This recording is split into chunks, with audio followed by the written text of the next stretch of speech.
বন্ধুরা, গত বছর পুজোর সময় আমরা পাঞ্জাবে অমৃতসর গিয়েছিলাম।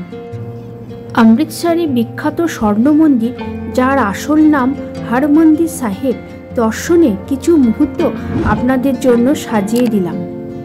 শিখ সম্প্রদায় তথা সমগ্র মানব সমাজের জন্য এটি একটি মহাপবিত্র স্থান, যেটি নির্মাণ শুরু করেছিলেন চতুর্থ শিখ গুরু রামদাস। এই মন্দিরটির কাজ সম্পূর্ণ হয় ইংরাজি 1577 খ্রিস্টাব্দে। 1604 খ্রিস্টাব্দে গুরু অর্জুন সিং শিখ ধর্মের আদি গ্রন্থকে এই মন্দিরে প্রতিষ্ঠা করেন। পরে এই গ্রন্থকে শিখ সম্প্রদায় গুরু হিসেবে ঘোষণা করে যান শিখ ধর্মের দশম ও শেষ গুরু গোবিন্দ সিং।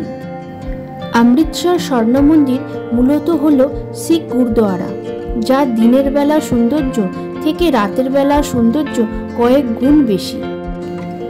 দূর দূরান্ত থেকে জাতি ধর্ম নির্বিশেষে লক্ষ লক্ষ মানুষের ঢল নামে এই মন্দিরে।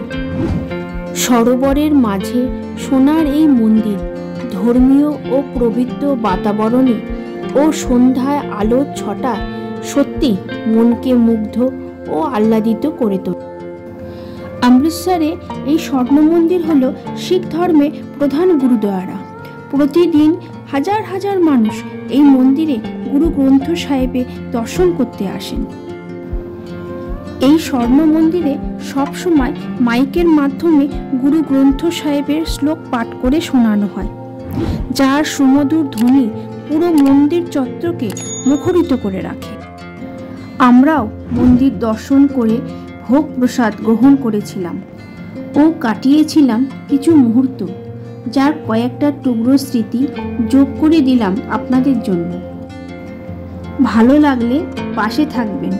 নমস্কার।